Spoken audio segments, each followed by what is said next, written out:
El tema de hoy es evaluación y manejo de primer episodio convulsivo en adultos.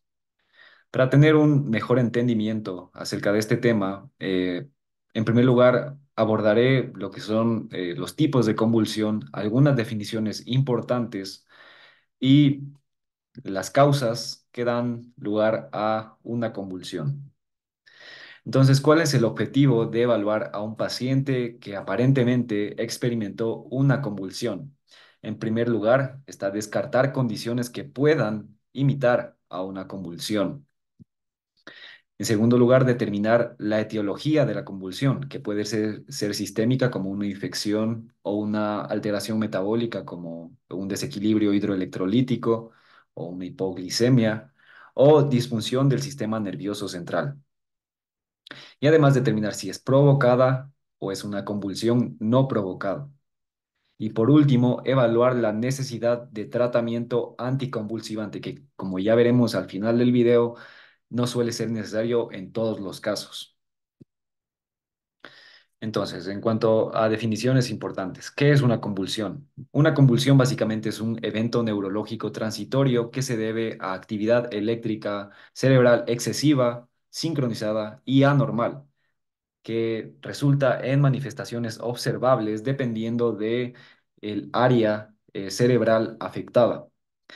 Entonces, dicho esto, tenemos varios tipos de convulsión y de manera general tenemos convulsión sintomática aguda y convulsión no provocada, es decir, convulsión provocada y convulsión no provocada. La convulsión sintomática aguda, como su nombre lo indica, se debe a una alteración que puede ser sistémica o puede encontrarse en el sistema nervioso central, que afecta de manera aguda el funcionamiento adecuado de las neuronas. Y esto da como resultado a una convulsión, mientras que cuando es no provocada, por su parte, no hay realmente un cambio agudo que dé como resultado a una alteración en la función neuronal, sino que tiene más relación con causas de base ya establecidas, incluso crónicas, que dan como resultado a una disfunción neuronal. Ya vamos a entender un poco más a lo largo de este video. Entonces, una convulsión sintomática aguda está relacionada temporalmente con una injuria, un daño al cerebro o un proceso sistémico, como ya mencioné. Y en este caso, que ya vamos a abordar un poco más en las causas más adelante, pero relacionado temporalmente puede estar un accidente cerebrovascular, un trauma encefálico, una cirugía intracraneal o una encefalopatía anóxica y hasta una semana. Es decir, de una semana después de que estos eventos hayan ocurrido, puede producirse una convulsión relacionada a estos procesos. Tenemos una hemorragia subaracnoidea, meningitis o encefalitis en fase activa, una alteración metabólica severa eh, intoxicación o abstinencia de sustancias. En cuanto a la convulsión no provocada, su causa en algunos casos es desconocida o se relaciona a una lesión cerebral previa, es decir, no es un proceso agudo como tal, o un trastorno neurológico progresivo, como por ejemplo una enfermedad desmielinizante, una demencia, entre otras que ya veremos. ¿Qué es importante decir de esto? Una convulsión sintomática aguda, al estar relacionada a estas causas de base, suele tener un bajo riesgo de resultar en una epilepsia, mientras que una convulsión no provocada tiene mucho más riesgo, o es mucha mayor la probabilidad de que se deba como tal a una epilepsia y eventualmente el paciente llega a ser diagnosticado con epilepsia. Bien, dicho esto, ¿qué es una epilepsia?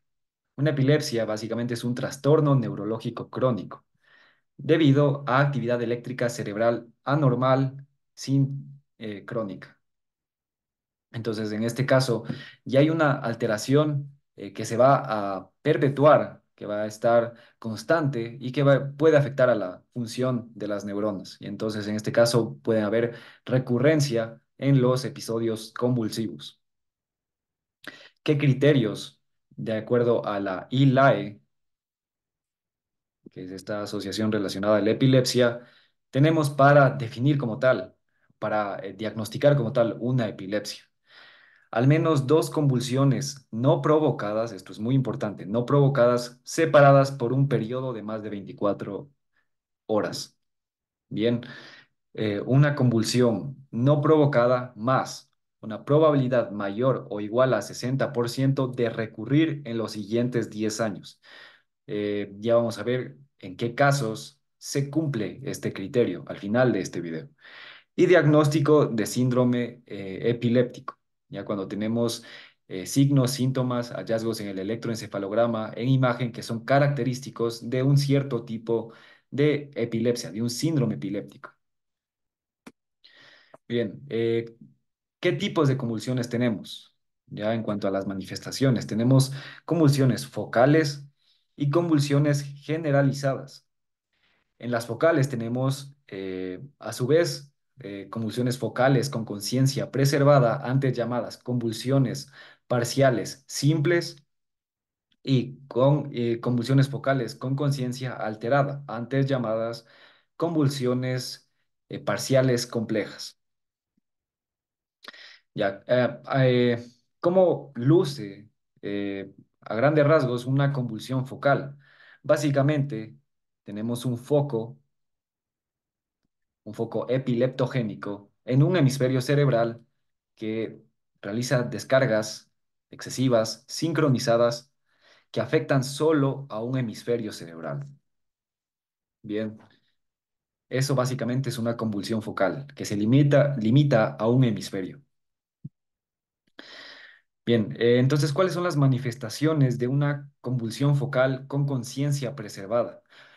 Va a depender de dónde se encuentra el foco epileptogénico. Bien, si es que se encuentra en corteza frontal, podemos experimentar diferentes síntomas. Si es que se encuentra en la corteza premotora, pueden haber movimientos tónico-clónicos de un miembro, puede ser una pierna, puede ser un brazo, pueden, dependiendo de la zona en la cual se encuentre en el homúnculo, pueden haber muecas, el paciente puede girar la cabeza. Si es que afecta el área de Broca en la corteza frontal, puede haber una afasia. En caso de que afecte al lóbulo dominante, si es que se encuentra en la corteza temporal, hay algunas manifestaciones peculiares. Puede haber alucinaciones auditivas. Si es que afecta al uncus o las zonas cercanas al uncus en la corteza temporal, puede haber alucinaciones olfativas. Si es que afecta la zona cercana a los hipocampos, pueden haber manifestaciones autonómicas como sudoración, taquicardia, taquipnea, náuseas y vómitos. Además, convulsiones que provienen de corteza frontal o corteza temporal también pueden dar lugar a cambios en el comportamiento del paciente. Pueden también experimentar pánico, pueden experimentar ansiedad repentina sin una causa aparente. Si es que la convulsión se encuentra o tiene su foco en la corteza parietal, el paciente puede experimentar parestesia, entumecimiento, sensación de insectos, como si insectos le estuvieran caminando, un área determinada, por ejemplo, un brazo. También pueden experimentar distorsión espacial. Si es que afecta la corteza occipital, el paciente puede describir destellos de luces, alucinaciones visuales, escotomas, distorsión de forma y tamaño de los objetos y hasta distorsión en el color de los objetos. Algo que es importante mencionar aquí es que el paciente va en muchas ocasiones a poder describir estas manifestaciones. Y el periodo postictal o fase postictal, que es el periodo que sigue a la actividad convulsiva, es decir, que sigue al periodo ictal en el cual el paciente manifiesta todos estos síntomas, puede, si es que conserva la conciencia, puede retornar a una función predictal, es decir, si es que tuvo movimientos tónico-clónicos en un miembro, puede recuperar la funcionalidad normal de su miembro, o pueden persistir transitoriamente déficits neurológicos dependiendo del área afectada, y puede esto ser de minutos a incluso horas. Y un ejemplo de esto es la parálisis de Todd. Por ejemplo, cuando se da una convulsión eh, que implica la corteza premotora y afecta un miembro, por ejemplo, un brazo derecho, luego de la convulsión en el periodo postictal, el paciente puede experimentar debilidad o parálisis transitoria de dicho miembro. En este caso es importante descartar un accidente cerebrovascular, que en ocasiones eh, se puede pensar que esta es la causa. Ahora, algo que es sumamente importante definir en este preciso punto son las auras. Las auras básicamente son manifestaciones que suelen preceder a una convulsión en la cual el paciente pierde la conciencia. Pero realmente las auras, a diferencia de lo que ocurre, por ejemplo, en la migraña, las auras en las convulsiones son como tal convulsiones que están muy focalizadas. Es decir, que afectan, por ejemplo, solo a esta zona y que posteriormente se propagan y pueden llegar a generalizar. Entonces, por ejemplo, algunos pacientes como aura pueden reportar alucinaciones auditivas, alucinaciones olfativas y tener en cuenta que estas auras no son más que convulsiones que están muy focalizadas. Bien. Entonces aquí tenemos algunos ejemplos de cómo luce, por ejemplo, cuando afecta la corteza premotora, cómo afecta como movimientos tónico-clónicos o convulsiones tónico-clónicas limitadas al brazo, limitadas a los músculos faciales o a los músculos del cuello. Bien, aquí están otras manifestaciones dependiendo de el área cerebral afectada. Pueden haber, entre otros, como por ejemplo déjà vu, jamais vu. Puede haber autonómicos como afectación de la función cardíaca con ralentización o con taquicardia, entre otras. Bien, después tenemos las convulsiones focales con conciencia alterada. ¿Cuáles son las características de estas convulsiones en el adulto? Es importante aquí mencionar que las convulsiones focales con conciencia alterada son las más comunes que se presentan en el adulto. Ya, entonces puede iniciar con el paciente consciente. Por ejemplo, puede que inicialmente manifieste alguno de estos síntomas y alguna de estas manifestaciones durante la fase inicial de su convulsión para posteriormente que ésta se propague y el paciente pierda la conciencia. Suelen durar menos de 3 minutos y el paciente típicamente suele parecer consciente, suele estar con los ojos abiertos, pero no interactúa con el medio externo. Ya, cómo luce. El paciente suele mirar a un punto fijo y como si estuviera ido del planeta, como si estuviera en blanco, y en ocasiones puede acompañarse de automatismos, como cuáles, como lamerse los labios, masticar, hacer el movimiento como si estuviera tragando, hacer muecas, repetir palabras o frases, frotarse las manos, también pestañear es otro automatismo. Puede presentarse en este tipo de convulsión. Bien, el periodo posictal en las convulsiones focales con conciencia alterada suele diferenciarse un poco de cuando se conserva la conciencia. Aquí el paciente suele pasar o suele permanecer somnoliento, con confusión, puede experimentar cefalea y aquí están otras manifestaciones o síntomas que el paciente experimenta en el periodo postictal. Algo sumamente importante a mencionar en cuanto a las convulsiones focales es que pueden generalizar, bien, pueden eh, frecuentemente llegar a generalizar y producirse convulsiones tónico-clónica generalizadas. Bien, entonces, ¿qué tenemos en cuanto a las convulsiones generalizadas? Eh, en el adulto, las convulsiones generalizadas usualmente son secundarias. Es decir, en el adulto suele haber un foco, bien, suele haber un foco que inicialmente descarga para un solo hemisferio cerebral, pero que posteriormente pasa, por ejemplo, a través del cuerpo calloso al otro hemisferio. Y entonces ahí decimos que es generalización secundaria. Es decir, que primero fue focal y después generalizó. Bien, de las más comunes en cuanto a generalizadas es la convulsión tónico-clónica. Es de hecho la que a nosotros se nos viene a la mente usualmente cuando pensamos en una convulsión. Es la convulsión generalizada tónico-clónica. ¿En qué consiste este tipo de convulsión? Inicialmente, el paciente pierde la conciencia y durante un minuto permanece en estado tónico, que es cuando los músculos del pecho, de la espalda y de los miembros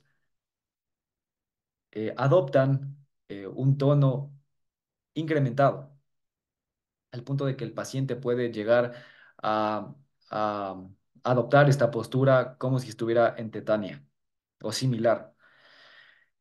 Luego de este minuto, el paciente entra en el estado clónico de su convulsión y este suele durar de 1 a 2 minutos y el paciente comienza a tener contracciones espasmódicas a nivel de los miembros principalmente, pues lo más observable.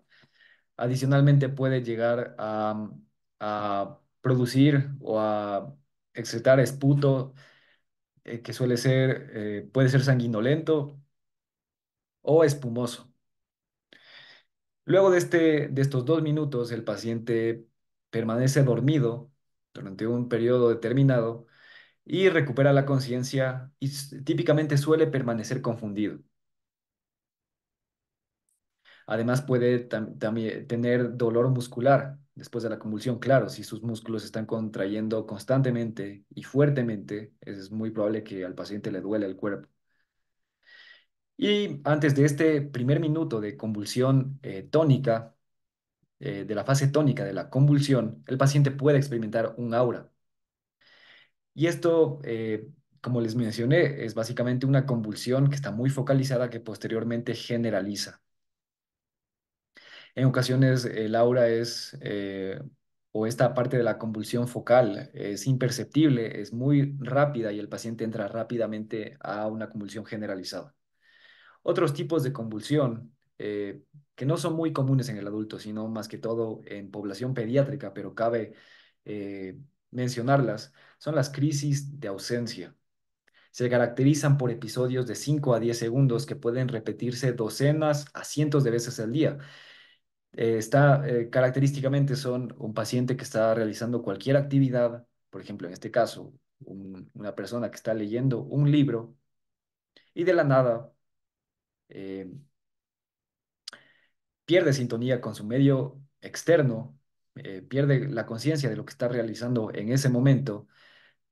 Su mirada queda en blanco, es decir, mira un punto fijo, puede puede pestañear, puede mover los labios y deja de hacer cualquier otra actividad. Se queda inmóvil, mirando un punto fijo. Así es como luce este tipo de convulsión. Después tenemos las crisis de ausencia atípicas, que suelen durar más que la crisis de ausencia típica. Además, suelen tener cambios en el tono muscular y acompañarse más frecuentemente de movimientos repetitivos como pestañeo o relamerse los labios, que también pueden estar presentes en la crisis de ausencia típica. Después tenemos convulsiones clónicas, que son movimientos tipo sacudidas que involucran grandes grupos musculares y pueden durar de segundos a minutos. Después están las convulsiones mioclónicas, en las cuales el paciente suele no perder la conciencia y se caracteriza por movimientos repentinos muy rápidos que involucran grupos musculares pequeños. Por ejemplo, el paciente hace como si le estuvieran temblando brevemente las manos, pero no, en realidad es una convulsión. Después tenemos convulsiones tónicas, en la cual el tono muscular del paciente se incrementa notablemente al punto de que está muy rígido, pierde la conciencia y suele caer. Y las convulsiones atónicas son lo contrario, el paciente pierde el tono muscular y de igual manera suele caerse. Bien, ¿cuáles son las causas de las convulsiones? Primero es importante abordar las causas de las convulsiones sintomáticas agudas. Bien, tenemos, por ejemplo, causas vasculares, eh, como por ejemplo hemorragias, entre ellas un accidente cerebrovascular hemorrágico. Tenemos también hemorragia subaracnoidea, hemorragia subdural y epidural, y estas van a afectar la función neuronal de diferentes formas. Por ejemplo, un accidente cerebrovascular hemorrágico puede dar lugar a isquemia en ciertas zonas que reciben sangre de la arteria afectada. Además, eh, la extravasación del contenido de los vasos puede llegar a afectar al tejido circundante en el cual se encuentra dicha hemorragia. Una hemorragia subdural está con forma de banana o una epidural con forma de lente bicóncavo, eh, no, biconvexo, suele incrementar la presión intracraneal y esto de igual manera afecta la función de las neuronas. Después tenemos causas isquémicas e hipóxicas como un accidente cerebrovascular isquémico o una encefalopatía hipóxica. Y están, a qué se debe? ¿Por qué la hipoxia? ¿Por qué la falta de aporte de oxígeno a las neuronas puede llegar a causar una convulsión? Es muy interesante. Bien, cuando se priva de oxígeno a una neurona, recordemos que el oxígeno es muy importante para la producción de ATP. Disminuye entonces la producción de ATP y si disminuye la producción de ATP, la bomba sodio-potasio ATPasa deja de funcionar. Entonces ya no eh, libera sodio hacia el medio extracelular y ese sodio se acumula en el interior de la célula. Recordemos que cuando el sodio ingresa a la célula o está en el líquido intracelular, produce despolarizaciones en la neurona o en las células en general. Y entonces, al no poder sacar el sodio de la célula, de la neurona, este va a estar generando constantemente potenciales de acción. Y de esta manera, al generarse muchos potenciales de acción, eh, múltiples neuronas que estén afectadas por esta falta de oxígeno van a liberar neurotransmisores como el glutamato. Y de esta manera se va a propagar la actividad eléctrica anómala. Después tenemos la hipertensión maligna, ya que puede estar, por ejemplo, en eclampsia y puede llegar a manifestar o a producir un síndrome de encefalopatía cerebral posterior. Por ejemplo, cuando tenemos presiones arteriales muy elevadas, puede llegar a haber afectación a nivel de los lóbulos occipitales, produciéndose edema en estos casos, lo cual la cual puede observarse en la imagen. Después tenemos la trombosis venosa cerebral. ¿Por qué la trombosis puede generar una convulsión? Bien, recordemos que, por ejemplo, aquí está el seno sagital superior. Recordemos una cosa en cuanto al drenaje del líquido cefalorraquídeo. Recordemos que existen vellosidades a nivel de las meninges que permiten el drenaje del líquido cefalorraquídeo hacia los senos durales, hacia los senos cerebrales. ¿Qué sucede cuando se bloquea por un trombo el drenaje del líquido cefalorraquídeo? La presión intracraneal aumenta porque el líquido no está siendo drenado. Entonces, la presión intracraneal aumenta. ¿Y qué sucede cuando la presión intracraneal aumenta? Primero, este efecto de compresión puede llegar a lesionar, puede llegar a dañar neuronas, pero adicionalmente, recordemos un aspecto importante en cuanto a la perfusión cerebral. Cuando la presión intracraneal aumenta, en consecuencia, la presión arterial debe aumentar para poder llegar a suplir al tejido cerebral. Pero cuando la presión intracraneal es excesiva, impide un adecuado aporte de sangre. Y entonces esto limita el aporte de oxígeno, el aporte de nutrientes, Y esto genera lo que ya mencioné, en la hipoxia en las neuronas. Y de esta manera se producen convulsiones. Bien. Después tenemos eh, causas infecciosas, por ejemplo, una meningitis, una encefalitis o un absceso cerebral. Tenemos también causas autoinmunes. Por ejemplo, en el lupus eritematoso sistémico puede haber afectación realmente de cualquier célula del organismo, incluidas las neuronas, incluidas el tejido cerebral. Entonces pueden anticuerpos llegar a atacar el tejido cerebral, generar inflamación que pueden afectar la función neuronal y producir una convulsión.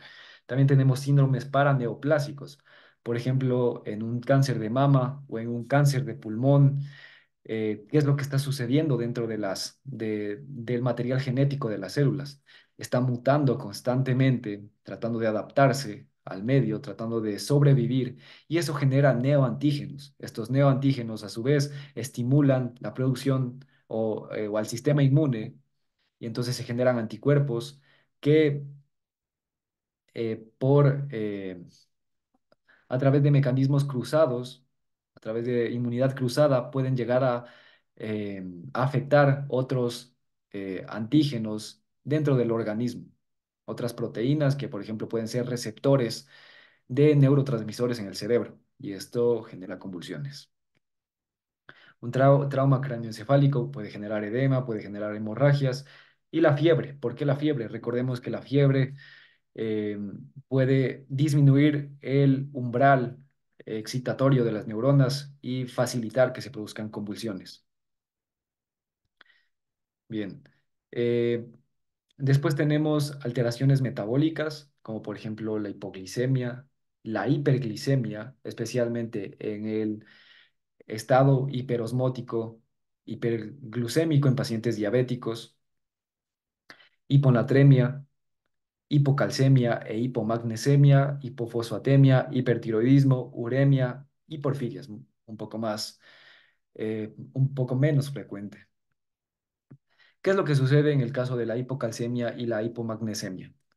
Recordemos que en concentraciones normales, el calcio y el magnesio limitan hasta cierto punto el ingreso de los iones de sodio al interior de la célula.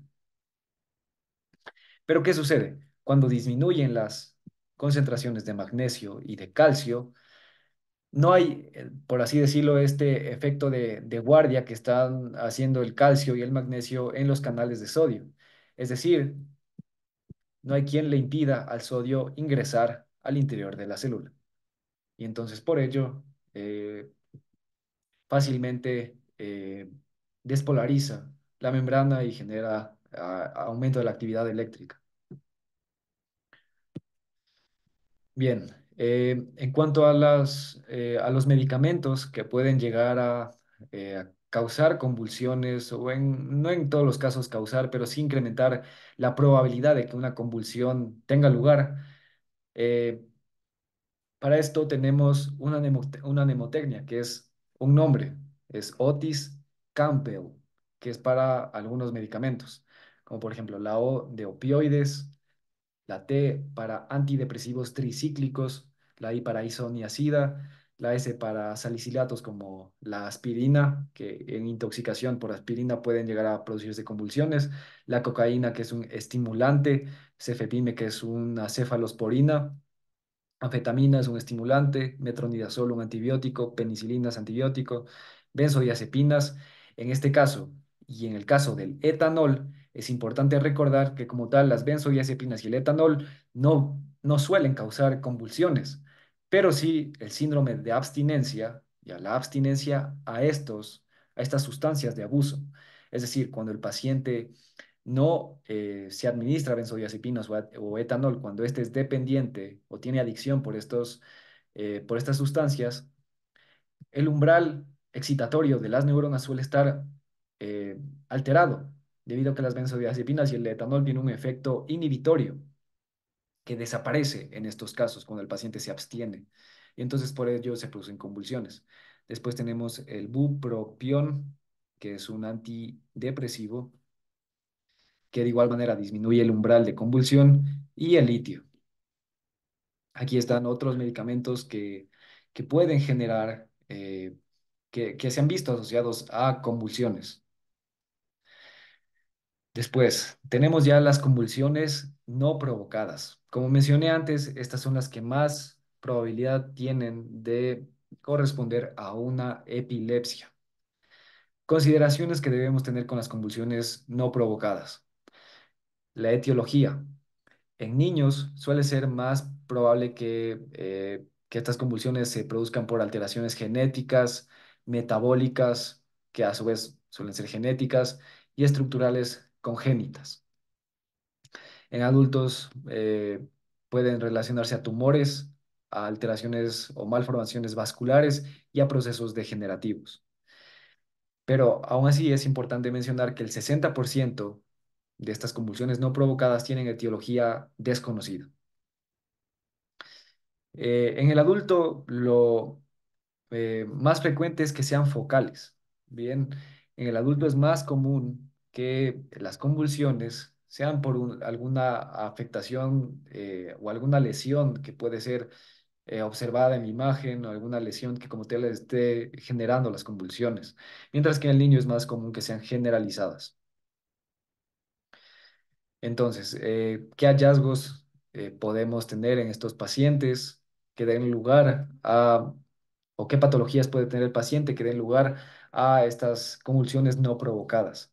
Por ejemplo, aquí la palabra no era epilepsia, sino era esclerosis temporal mesial, que es cuando tenemos este proceso de fibrosis o más, que todo gliosis a nivel cercano a los hipocampos, enfermedad cerebrovascular, un tumor cerebral primario o metastásico, una infección previa como una neurocisticercosis, trauma previo, malformaciones arteriovenosas y demencia neurodegenerativa. Dicho esto, eh, hemos abordado ya las causas. Entonces, nos llega un paciente que probablemente nos diga que perdió la conciencia o un familiar lo trajo porque el paciente perdió la conciencia. Y es nuestro deber como médicos poder discriminar cuáles son las causas o cuál es la causa real de la pérdida de conciencia del paciente.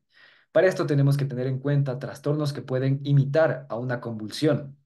Aquí tenemos al síncope, a convulsión no epiléptica psicogénica, bueno, que es una convulsión no epiléptica psicogénica. Esta suele presentarse principalmente en pacientes con trastornos psiquiátricos, en los cuales eh, los pacientes o las pacientes suelen adoptar un comportamiento en el cual se mueven similar a una convulsión tónico-clónica generalizada.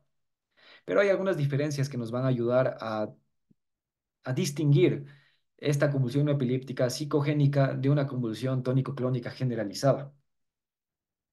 Por ejemplo, en la convulsión no epiléptica psicogénica, los pacientes típicamente van a buscar no hacerse daño. Entonces puede que no caigan repentinamente a sobre su brazo, sobre su cabeza, eh, durante las convulsiones, sino que lo hagan en un sillón, lo hagan en una cama. Además, algo que es característico es que en la convulsión no epiléptica psicogénica, los pacientes no suelen morderse la lengua, no suelen morderse la lengua. Aunque, ojo, no todos los pacientes con convulsión generalizada tónico-clónica suelen morderse la lengua, esto es importante decirlo. Bien, entonces, principalmente eso. Además, en el periodo, estas convulsiones no epilépticas psicogénicas suelen durar mucho, suelen durar varios minutos, más de 10, más de 20, y esto es diferente a lo que ocurre en una convulsión verdadera, una convulsión epiléptica o una convulsión aguda, sintomática, que suele durar pocos minutos. Eh, Igual, para el síncope, ¿qué es importante considerar en cuanto al síncope para poder diferenciarlo de una convulsión? El, el síncope eh, suele tener tres causas, ¿no? Tiene una causa cardiogénica, una causa vasovagal o una causa ortostática, una hipotensión ortostática. ¿Cómo diferenciamos? Bueno, el síncope, después de que el paciente recupera la conciencia, no suele haber periodo posictal. El paciente no suele despertarse confundido, cansado, somnoliento, sino que recupera totalmente, al 100% su conciencia. No suele experimentar dolor muscular, por ejemplo. eh, Además, no suelen haber estas auras como alucinaciones, como automatismos antes de la convulsión. Ya en el síncope, por ejemplo, el paciente eh, experimenta palpitaciones en el caso de que sea cardiogénica por una arritmia, experimenta o se produce el desmayo o el síncope cuando el paciente, en el caso de un síncope vasovagal, cuando el paciente experimenta una emoción muy fuerte, cuando va a realizar la micción o la defecación, en esos casos puede ocurrir. O en una hipotensión ortostática, el paciente que pasa de la posición de acostado a erguido, se le baja la presión y se desmaya. Después, trastornos del movimiento paroxísticos. Bien, eh, hay algunos trastornos que pueden entrar en esta categoría y que pueden llegar a producir movimientos que pueden asimilarse o pueden ser más bien similares a una convulsión, por ejemplo, clónica.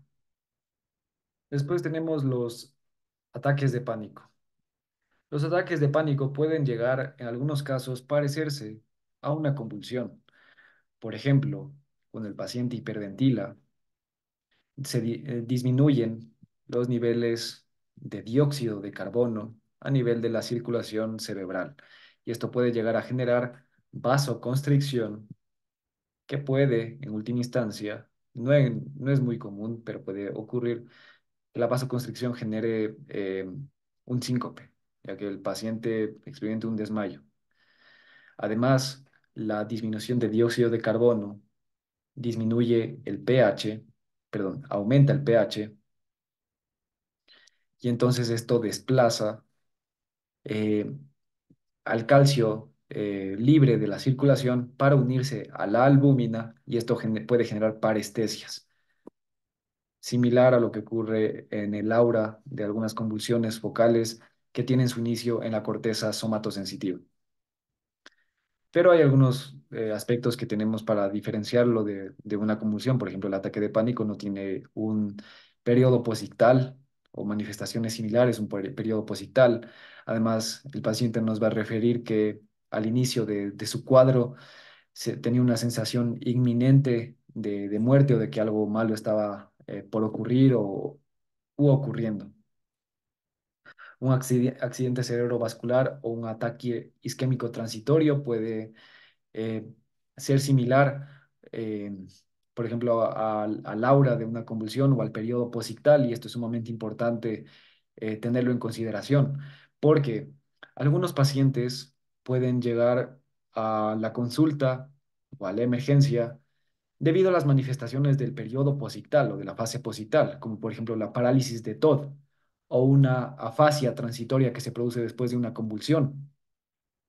Por ejemplo, si el paciente no tuvo la convulsión durante el sueño o no hubo un testigo que haya visto la convulsión, puede ser que entonces el cuadro parezca un evento isquémico. La migraña, recordemos el aura, en algunos casos de la migraña puede caracterizarse por escotomas, por luces intermitentes, por eh, afasia, por debilidad, similar al aura de algunas convulsiones. Pero luego del aura suele experimentarse cefalea intensa, lo cual no suele producirse en las convulsiones. Amnesia transitoria global, de igual manera. Los pacientes pueden no recordar por qué terminaron en cierto lugar y pueden llegar a la consulta por eso. Y finalmente, narcolepsia con cataplejía. Los pacientes pueden, eh, por ejemplo, en la cataplejía pierden el tono muscular y se desploman, ya lo cual puede parecerse, por ejemplo, a una convulsión atónica. Bien, dicho esto, ya en la evaluación del paciente, es sumamente importante la historia clínica. Nos va a guiar mucho en cuanto a el cuadro verdadero del paciente, eh, qué tipo de convulsión experimentó el paciente y si requiere manejo farmacológico. Entonces, en primer lugar, ¿qué es importante? Describir el evento al paciente si es que estuvo consciente en parte de la convulsión, por ejemplo, en el aura, o a un testigo. De ser que, por ejemplo, si el paciente no fue consciente en lo absoluto durante el episodio. ¿Qué es importante preguntar? Sumamente importante preguntar acerca de el aura. Y aquí diferenciarlo, como ya mencionamos antes, el aura de migraña versus el aura de una convulsión. Nos va a ser útil para diferenciar. Por ejemplo, el aura de la migraña suele durar un poco más en relación a la hora de la convulsión, que suele ser segundos antes de que se generalice.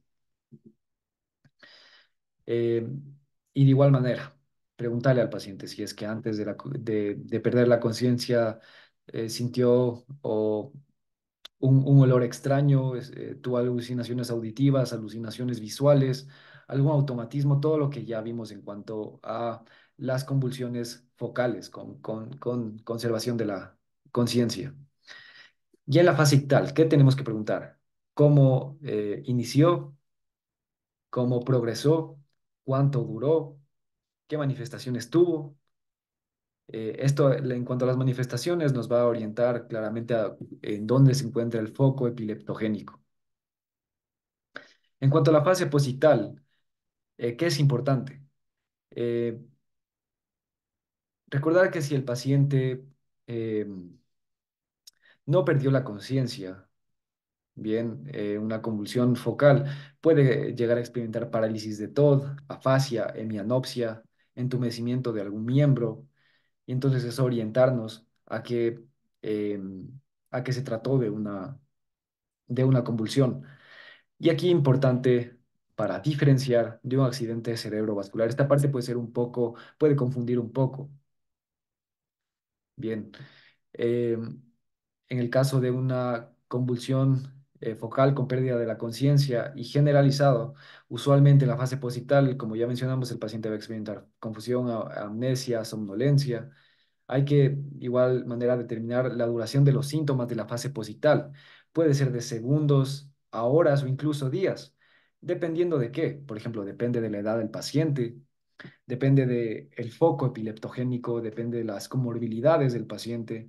Por ejemplo, no es lo mismo que le dé una convulsión a un joven con un foco en el lóbulo frontal que a un paciente adulto mayor con alguna demencia y que haya sido una convulsión generalizada. Los periodos, las fases positales van a ser diferentes en ambos casos. Va a ser más alarmante en un paciente adulto mayor.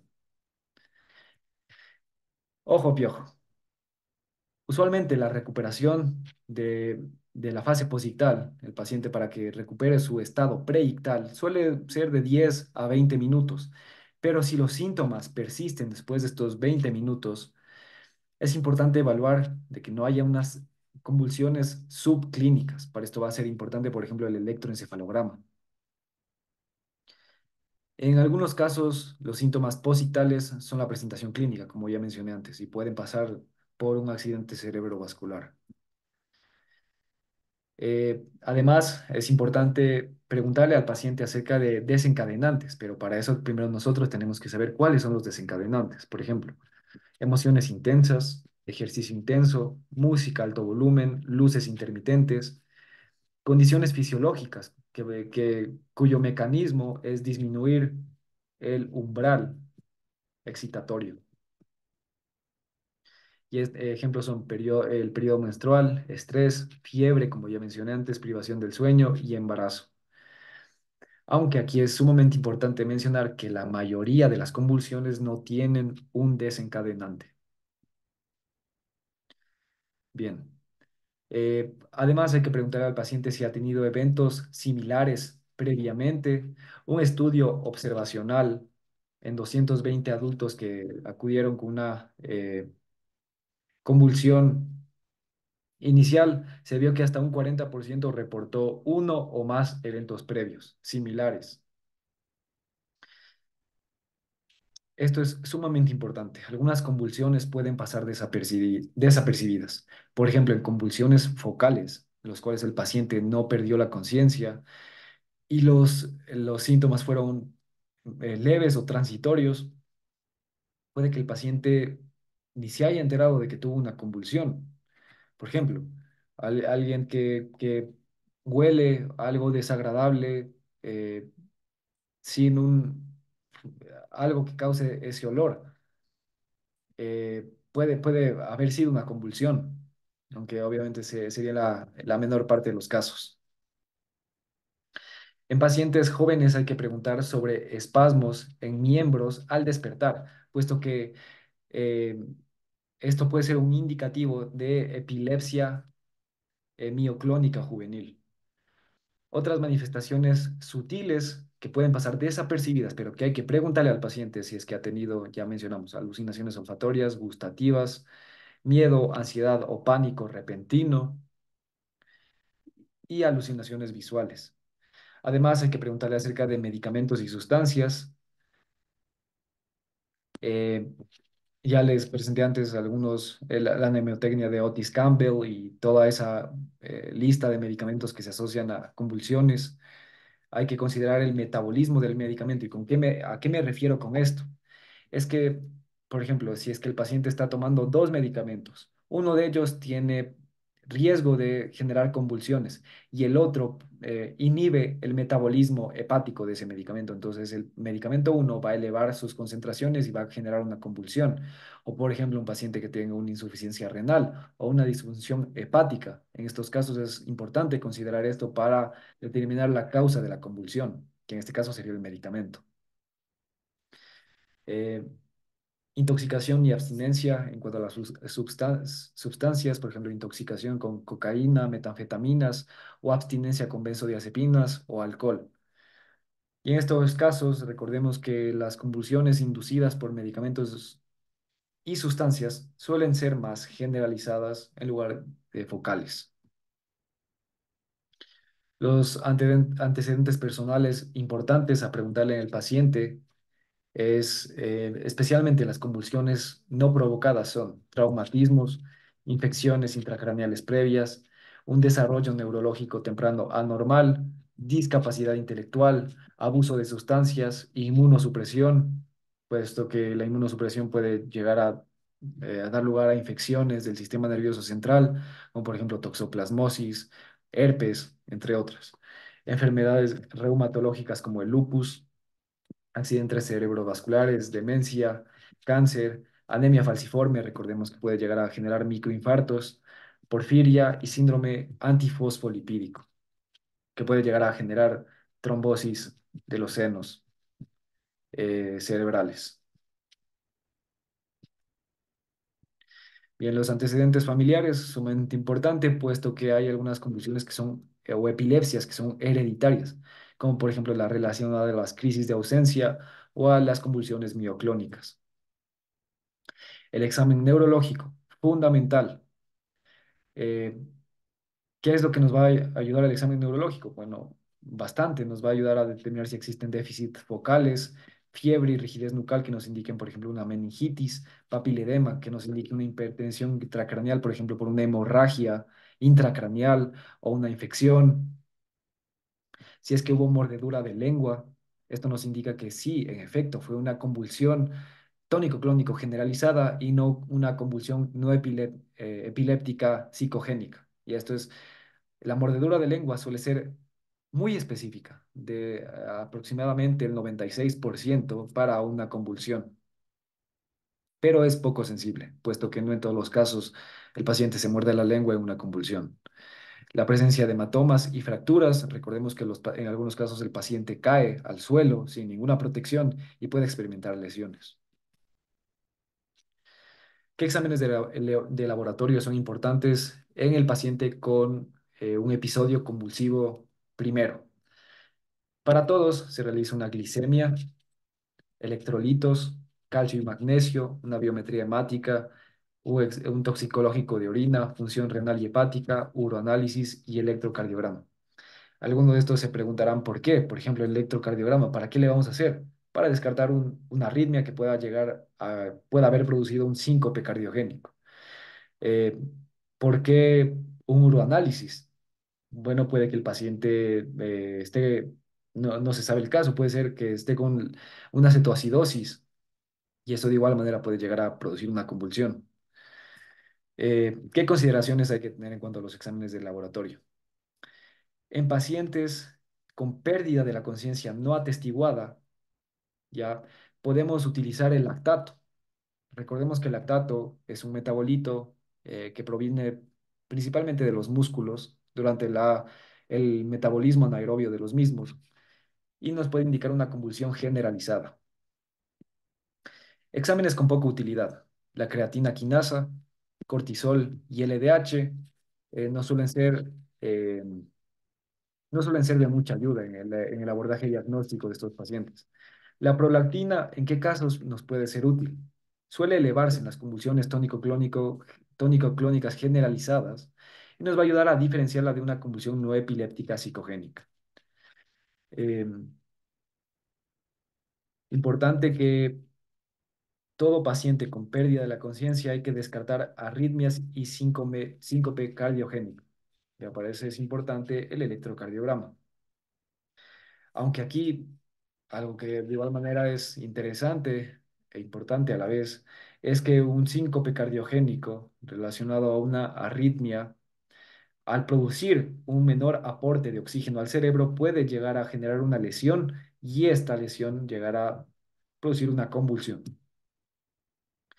La neuroimagen sumamente importante en el abordaje de estos pacientes. Todo paciente con primer episodio convulsivo se le debe realizar una neuroimagen. Ahora, ¿cuál es la que vamos a realizar en primer lugar? ¿Una resonancia o un TAC? ¿Cuándo preferimos la TAC? En casos de emergencia, en casos agudos, en algo que estemos sospechando, por ejemplo, de una lesión intracraneal que comprometa la vida del paciente, por ejemplo, si el paciente tiene una fiebre, una cefalea persistente, un nuevo déficit neurológico focal que persista, estado mental alterado, persistente o fluctuante, convulsión de inicio focal, historia de trauma cefálico agudo, es decir, que recientemente el paciente haya tenido algún accidente, se haya caído, paciente inmunocomprometido, cáncer, diátesis hemorrágica o anticoagulación y un paciente con alcoholismo. Estos son casos para de inicio realizar un ataque, que recordemos son pocos minutos en relación a una resonancia y estos minutos pueden ser claves para salvar al paciente. ¿Cuándo se prefiere una resonancia magnética? En un paciente ambulatorio que ha recuperado el estado predictal, no se presentan déficits y no se sospecha una lesión intracraneal. En estos casos, preferimos una resonancia sin apuro. Bien, la resonancia nos va a ser útil para detectar infartos previos, hemorragias, tumor, displasia cortical o algunas otras alteraciones morfológicas o estructurales del cerebro y esclerosis mesial temporal. ¿Qué hallazgos son comunes de acuerdo a la edad del paciente? En adultos jóvenes, adultos en edad media, es más común encontrar esclerosis temporal mesial, secuelas de trauma cefálico, alteraciones congénitas, neurocisticercosis, tumor, alteraciones vasculares como un cavernoma, que es este tipo de tumor vascular, malformaciones arteriovenosas, y en adultos mayores, que es más común, tumores, infartos y enfermedades neurodegenerativas. Aunque recordar que el 50% de las epilepsias no presentan hallazgos en la imagen. ¿Qué exámenes adicionales son importantes considerar en los pacientes? Está la punción lumbar, no siempre va a ser utilizada, sino que tiene ciertas indicaciones como sospecha de infección del sistema nervioso central o que la neuroimagen haya mostrado un proceso leptomeningio, por ejemplo, un cáncer que se esté diseminando a través de las meninges o una meningitis crónica. Pero aquí sí, mucho ojo. Si es que hay hallazgos de hipertensión intracraneal, no hay que hacer punción lumbar hasta que se resuelva. ¿Por qué? Recordemos qué es lo que sucede. La punción lumbar es esta extracción de líquido cefalorraquídeo a nivel de la columna lumbar, ya a nivel del líquido cefalorraquídeo que se encuentra en el canal medular a nivel de la columna lumbar. Cuando nosotros extraemos líquido, disminuimos la presión en dicho nivel. Esto hace que se genere un gradiente de presión, a nivel medular disminuye la presión. Y recordemos que, que la presión intracraneal, hipertensión intracraneal, al estar rodeado el cerebro o el encéfalo de un cráneo que es duro, em, que no puede moverse, no puede desplazarse, entonces se produce una herniación de,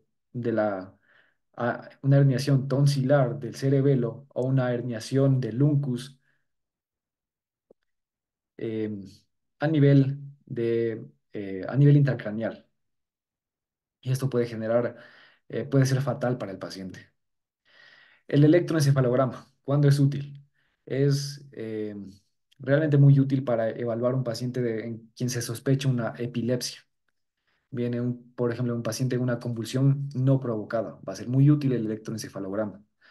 Pero si el paciente tuvo una convulsión sintomática aguda con una causa muy obvia, entonces en estos casos no suele ser necesario el electroencefalograma.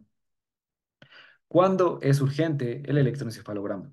Como ya mencioné antes, cuando hay una ausencia de recuperación del estado preictal 30 minutos después de la convulsión, o si es que el paciente tiene un estado mental fluctuante y déficits focales neurológicos no explicados por una alteración estructural en la imagen. El electroencefalograma no es urgente si el paciente recuperó el estado preictal en el tiempo usual. Que no sé si la palabra adecuada es maniobras, pero ¿qué maniobras para detectar actividad epileptiforme? Más como dato curioso en este caso, porque esto es algo que más se van a realizar los neurólogos, están disponibles. La hiperventilación, estimulación lumínica y privación del sueño pueden llegar a inducir actividad epileptiforme observable en el electroencefalograma. Bien, en lo que corresponde al manejo del primer episodio convulsivo, en adultos es importante diferenciar o dividir en convulsiones agudas sintomáticas y convulsiones no provocadas. Bien, entonces, en cuanto a las convulsiones agudas sintomáticas, recordemos, tienen una causa que debe ser manejada inmediatamente. Por ejemplo, si es una infección, daremos antibióticos. Si es hipoglicemia, daremos dextrosa, importante, más tiamina para, en casos particulares, como en pacientes con alcoholismo, prevenir síndrome de Wernicke-Korsakoff. Si es hiponatremia, corrección lenta del sodio, con el objetivo, y resalto la palabra lenta porque mediante esto prevenimos la desmielinización osmótica. Importante mencionar que la mayoría no requiere medicación. Y si la convulsión dura más de 5 minutos o se producen convulsiones en series con poca recuperación interictal, es decir, entre los periodos de convulsión, esto se debe manejar como un estatus epiléptico. Ya, esto es una emergencia. Y en estos casos, o más bien para este caso en particular, subiré un video solo dedicado al manejo del estatus epiléptico. Es decir, no será cubierto en este video. Eh, ¿Cuándo administrar entonces anticonvulsivantes para el resto de casos? Para ello hay que considerar la probabilidad de que sea una convulsión real, por ejemplo, que no sea una convulsión no epiléptica psicogénica, el estado del paciente, el riesgo de recurrencia de la convulsión y la causa probable o confirmada de la convulsión. Administramos anticonvulsivantes en pacientes críticamente enfermos, ya que, por ejemplo, valproato, fenitoína o levetiracetam intravenosos, mientras se maneja la causa de base. También en pacientes con alteraciones metabólicas, por ejemplo, alteraciones de electrolitos severas o prolongadas, puesto que en estos casos hay un riesgo elevado de recurrencia en el contexto agudo, más no en el contexto crónico, es decir, no suelen pasar a una epilepsia. Pero es importante en estos casos administrar la medicación anticonvulsivante para, mientras se manejan estas condiciones, prevenir recurrencia de la convulsión. En este caso, ¿cómo nos recomienda proceder este algoritmo de UpToDate? En un paciente con una convulsión provocada o convulsión sintomática aguda. Nos preguntamos si es que el paciente tiene cualquiera de las siguientes. Una convulsión prolongada mayor a 3 minutos, convulsiones recurrentes, es decir, dos o más, una condición activa subyacente o una enfermedad crítica que esté causando las convulsiones, un trauma cerebral, un accidente cerebrovascular isquémico o una hemorragia intracraneal. Si es que la respuesta es sí, si es que presenta cualquiera de estos, iniciamos terapia anticonvulsivante y continuamos con la misma durante la fase activa de la enfermedad hasta que el paciente logre ser estabilizado. A partir de eso nos preguntamos, ¿era la causa de la convulsión reversible? Es decir, se trataba de una causa reversible de la convulsión. Si es que la respuesta es sí, detenemos los anticonvulsivantes. Pues ya la causa que generó la convulsión ya no está más presente, entonces ya no requiere. Pero si la respuesta es no y el paciente tuvo un daño cerebral agudo que causó el, la convulsión, hay que individualizar el retiro o la descontinuación del medicamento. Bien, y si la respuesta es que no, si es que no tuvo ninguna de estas, entonces no hay que iniciar terapia anticonvulsivante. En cuanto a las convulsiones no provocadas, es sumamente importante consultar con el neurólogo, puesto que puede que muchas de estas correspondan a una epilepsis, a una epilepsia. Se recomienda administrar solo si hay un alto riesgo de recurrencia. Y aquí es importante este aspecto de acá. Un tercio de los pacientes con primer episodio experimenta recurrencia dentro de los 5 años y el riesgo se ve incrementado de 2 a 2,5 veces si es que se encontró una lesión cerebral desencadenante o con potencial de ser desencadenante en la neuroimagen, anomalías epilépticas en el electroencefalograma interictal, es decir, cuando el paciente está asintomático, discapacidad intelectual o déficit focal, o la primera convulsión fue durante el sueño. En estos casos, el riesgo de una recurrencia durante los 10 siguientes años es mayor al 60%. Esto ya cumple con criterio de epilepsia y debe ser manejada como tal. Si no cumple con estos criterios, hay que evaluar el riesgo de recurrencia y efectos adversos de los medicamentos, es decir, poner en una balanza. Y en todo caso, se puede posponer el uso de anticonvulsivantes hasta la ocurrencia de un segundo episodio. En este caso, otra vez, y es epilepsia. Y es lo mismo que nos describe el algoritmo de aquí.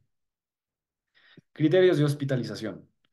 ¿Cuándo tenemos que hospitalizar al paciente? Evidentemente, cuando experimenta un estatus epiléptico, periodo postictal prolongado, recuperación incompleta, o si experimentó un traumatismo serio debido a la convulsión. Se golpeó la cabeza, tuvo una dislocación, una fractura. Bien, ya para finalizar, ¿qué hacer con pacientes con una convulsión no provocada? Eh, Si la recuperación fue completa, los exámenes son normales, hay que recomendarle o hay que referir al neurólogo y dar de alta al paciente.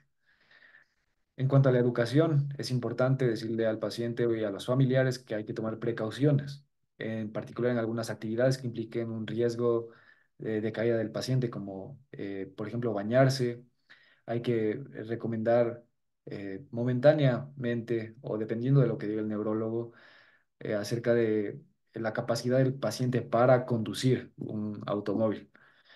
También mucha precaución con nadar, puesto que si experimenta una convulsión en esos casos puede ser fatal, y evitar desencadenantes como privación del sueño, alcohol y ciertas medicaciones.